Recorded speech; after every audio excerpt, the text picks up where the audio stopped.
Les chemins de Garveline, c'est donc votre cinquième roman, Evelyne Dress. Quel est à la base le point de départ du livre? Le postulat de départ, c'est une fille qui vient de perdre son père, Sylvia Gutmanster donc, et qui s'aperçoit qu'elle ne sait rien de la vie de son père. Et elle se trouve doublement orpheline, à la fois de ce père, absent, tout à coup, et de son histoire, et qui au fond est aussi la sienne. Dis-moi d'où tu viens, je te dirai où tu vas. Et en l'occurrence, mon héroïne ne sait que ce qui est écrit sur la carte d'identité de son père, né le 15 novembre 1914 à Garveline, Pologne. En vérité, c'est ce qui était écrit aussi sur la carte d'identité de mon père. Donc, je me suis dit que, tiens, c'était un bon point de départ pour un roman. Et alors que je me promenais dans le Marais avec une amie, je suis passée devant le mémorial de la Shoah. Alors, vous savez, au mémorial de la Shoah, il y a le nom des déportés comme ça sur les murs.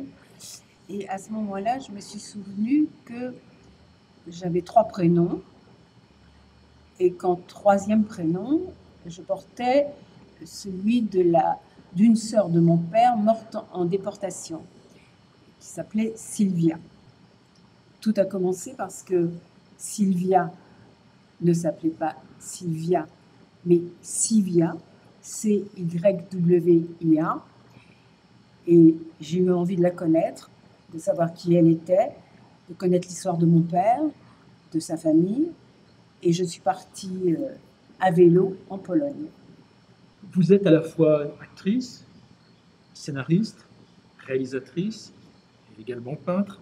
Mais des 3 fonctions du cinéma, quelle est celle qui prévaut quand vous vous mettez à écrire? Alors, je crois que tout se met en place en même temps.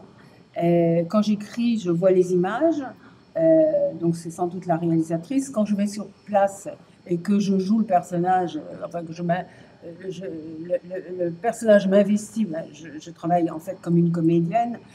Quand vous écrivez un livre, quelle discipline de travail vous vous imposez? J'écris un synopsis, donc je sais comment ça commence, je sais comment ça se termine, et entre-temps, je suis le personnage. Alors, ce qu'il faut vous dire, c'est que mes personnages sont très téméraires, ils n'ont peur de rien, ils ne sont pas comme moi.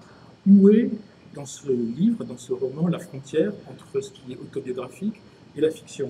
Je ne sais pas, parce que moi-même, une fois que j'ai écrit le livre, je ne sais même plus faire la part du vrai et du faux. Comme c'est moi qui vis les aventures de mon héroïne, fatalement, elle a un peu de moi. Mais moi, j'hérite aussi un peu d'elle.